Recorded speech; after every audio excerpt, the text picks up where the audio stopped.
Hey guys, it's TF Nut. Welcome back to the channel. Today we're doing another action figure review. This time it's going to be of the brand new McFarlane Toys Spawn series Medieval Spawn. Very cool to finally have this figure. One that a lot of people were very excited for when it comes to this Spawn line. I've always liked the look of Medieval Spawn. I think a lot of people have as well, even though, I haven't read the comics still. I read up on this particular Spawn here a little bit. This one kind of gets dunked on a couple of times, but it's still a very cool looking figure, one that a lot of people have been wanting. I thought originally that Todd would, if he was going to do another Kickstarter, this would have been it, but I guess the line is doing so well he doesn't need Kickstarter anymore, which is nice to see. You've been looking at a 360 look of the standard Spawn packaging from McFarlane Toys with some really great graphics around the whole packaging where it says Spawn pretty much anywhere, as well as McFarlane Toys on a bunch of different parts of the box. That really cool art on the back of the box as well. And on the bottom here, we do have a barcode in case you need it if you're trying to find these in stores. I haven't really found these in stores, but I have been able to see it in stock online.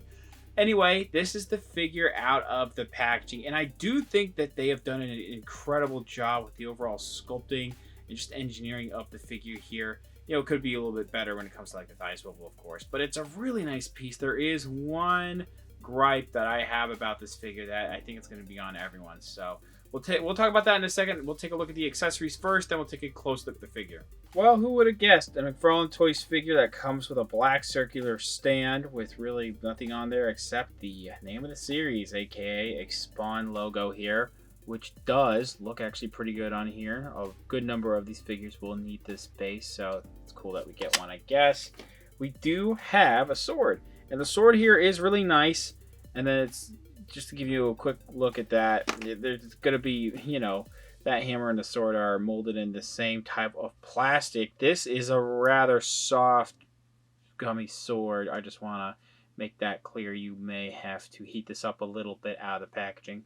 Mine is a tiny bit warped. I wish that it had actual paint. I do think it looks pretty good sculpt-wise. But I think that this gray molded plastic is just kinda makes it look subpar. With a little bit of like metallic silver in here, it would have been nice. The engravings and the lettering going on there is really nice. The end of the blade here does look rather good. Then that hilt and the handle, the pommel too. I think this sculpted could be a little bit better in the actual handle. Now for the hammer, I think that the sculpt work is actually a little bit better here. We actually have a Spawn logo right there, really sick. I do like whatever detailing is going on at this part of the hammer, and the spike piece looks nice. This almost has like the Marvel Legends pearlized effect though, some of the plastic. That's why I wish it was painted a little bit. It does have some more some metal, I should say, looks of types of engraving and detailing on like the top with these spikes too. And then you have going all the way down here on this handle piece. It looks good. The pommel again looking rather nice. Again, just the thing. I think paint work would be a little bit better. I mentioned this earlier, but I do think that this is a really fantastic looking piece. This head sculpt with the green eyes, the bright green eyes, they actually paint that really nicely. Now, this part of the helmet with the silver for the face, that actually doesn't look too bad.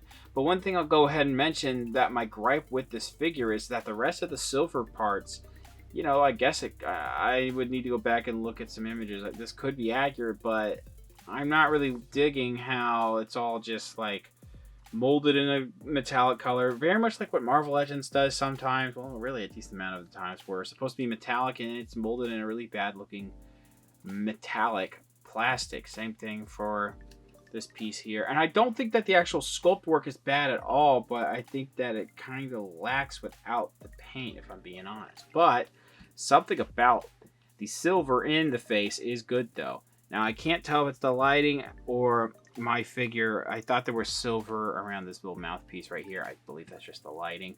Looking on the back, great detailing with straps. They really made this look like I guess like a tempered helmet, if that's even the word I'm supposed to be using. Like, it's a Smith helmet. It looks really, really great. And then throughout this whole figure, like in the arms and neck, you'll get some chainmail there. That detailing, it's just a very basic black sculpt, but I really don't mind it. Pretty sure it's accurate. It looks really nice. Lots of intricate detailing in the chest piece. Not just the standard logo for spawns that we have here with the gray and the, well, I guess it would be white still, and then red, but the black, look at all of that intricate detailing. That is really fantastic. Too much stuff here for me to like properly list. We'll go all day, but it's really great. Like different layers of like armor on top of each other. I'm really digging it, and it looks like we have a little bit better paint like here, because this is a separate piece, this part of the logo, compared to the stomach. If whatever, I can tell there's a little bit of paint on here. If they had a little bit of paint here on this and this and this and all this, I think it would have looked a little bit better. However, I will admit, you know, in person you'll notice this more, that this looks a little bit better than this, but on camera it doesn't really look that different right now, so I will admit that. The skull on this shoulder pad looks fantastic. Lots of nice bumps and what looks like scars and scratches, I would say, I guess, like on the actual skull piece and on the red here. I'm really digging that, and like what would be the teeth as well. And you get here and you have these nice spikes. They come through really nicely. Again, I do wish, I don't know, just it doesn't have to be metallic paint. Any kind of paint would have helped bring this out just a little bit. A little flimsy piece there. I don't know what I was doing. But again, lots of great details on this shoulder piece. It looks fantastic. We have a little bit of metallic, like almost bronze maroon mix going on here around the biceps. And that looks fantastic. Not just with the paint, but the actual sculpt work as well. The gauntlets are also pretty cool with nice spikes. Now, there's something up with my gauntlet. There's something going on there. It's like a black speck. I don't really get what's going on, but it looks a little weird. They even continued some of the sculpting in the elbow joints. That's nice. And we do have this, armored hand right here, looking fantastic. Very angular in some areas, very spiky. I really don't know what all, accurate I would describe with some of the parts of the hand here, but that looks great. This one here too, looking pretty great. And this, I guess, would be like skirt piece. Actually doesn't look too bad. This is an actual bronze here. That metallic, you can tell there's, I feel like it's mostly molded, but I do think there's a little bit of paint of metallic bronze going on here. And I think it looks really good. But then again, this piece here with the skull is rather bland if you ask me. And, the chains, I could forgive them not having accurate, like, holes, as you see there. That would have taken a long time to, I think things would have got broken. But I do think, again, paint could be a little bit better. But the actual sculpting, I really can't knock it for. There's a skull in the back there. I forgot to mention the back. I forgot to mention the cape, too. Jeez. There's a lot going on with this figure, but that's what the back looks like. A little bit of gappage, but it's not too bad. I forgot to mention the elbow pads as well. There's a lot with this figure that you can easily lose track of. So as you see on the back here with the cape, it is ported in, I believe glued in there too. You would have to cut it off and then replace it with like a soft plastic or a soft fabric, excuse me. But the wrinkles in here and the detailing is actually really nice. It's a pretty lightweight cape, except for maybe towards the bottom here. It might be a little bit heavy, but this figure will not fall over. So, even without the stand. So that's pretty good. And it's a nice thin plastic cape. Soft goods would be better, but I don't hate what we have going on here. All the detailing once again. Yeah, I really dig it. That's great. That's what the inside looks like too. Let's get down to the bottom, towards the end of this section. With the legs, you have some nice plates going on of the thighs there with lots of great details. Some chainmail behind the plates too. Around the knees, you get some of that chainmail. And then the actual knee pads have really great detailing on there too. But again, I just wish that was a little bit better looking. My camera back battery's already died. I gotta figure out what's going on with that lately. Anyway, we have this nice big boot right here with the spikes. That looks rather nice, I think. We do have these really nice, angular, very large feet. I think it's accurate to how this character's supposed to look. The nice plating going on here with the feet. All that looks fantastic. And then this smaller boot piece here with the skull right there with spikes sticking out. There's even some skull on this one too. That man, that is really fantastic looking. That's what the back of the leg looks like with that little strap piece, or I don't really know what that would be. But yeah, I really dig a lot of the actual sculpting. This is a very well sculpted figure. I just wish the paint was better in some areas. Now, unfortunately, I don't think the articulation is amazing, but it could be worse, honestly. We do have a dumbbell joint, I believe, here. It can go side to side pretty well, and then swiveling's good. The back motion, this is with the torso all the way like up, standing straight, and it's really not going to go up. Down is really great, though. If you hyperextend stuff here, things could pop out, but you could pop them just easily back in. A little bit of a butterfly joint, and it's not great. Arm swivel, and then the in and out could be a little bit better. These are soft plastic, so these don't get in the way too much. Upper arm, they kind of do actually. Upper arm swivel there, and then we have a double jointed elbow. Now we do have the standard wrist articulation. You can swivel it 2 areas, so it can go forward and back here, or you can make it go up and down. We do have 2 different ball joints at the torso. This could be a little bit better, but that's mostly for forward back motion. And then this is really good for swiveling here.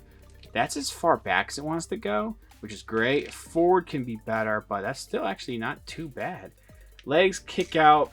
Oh, not great. Not gonna lie, this skirt gets in the way. The back's actually pretty good though. Pretty decent splits.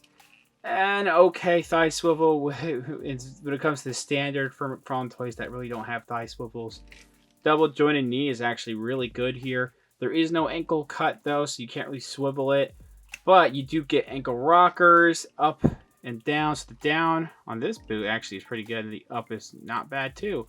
And then toe hinge. Measuring out the figure, it's pretty tall here. We're looking at close to 20 centimeters. This is a 7-inch scale figure. So this exact inch scale is going to be about like 7 3/4 inches, close to that.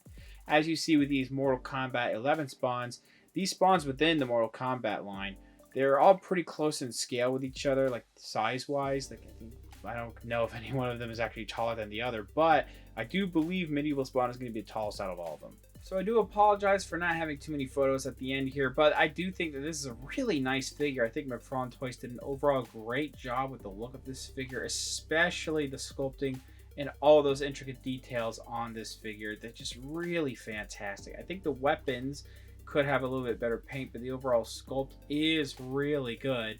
The actual paint of the figure could be better in some areas, mostly of what would be like the white or silver, I guess, could be a little bit better, but other parts are really nice too. And it could have a better range of motion, mostly in the shoulders and legs, but the actual torso and head has actually some really great range of motion there. So, not the most articulated piece. I think a lot of us knew it wasn't going to be that articulated. It's a very nice looking piece, and if you are a Spawn or McFarlane Toys fan, I do recommend picking this one up here. It's about 25 bucks. I got mine from McFarlane Toy Store. I'll leave a link down in the description below. Thanks for watching. Please subscribe to the channel if you haven't already. Comment down below what you think about the figure, what you think about the review. Leave a like, share amongst your friends. Follow me on Instagram for more content over there, and I'll see you guys later.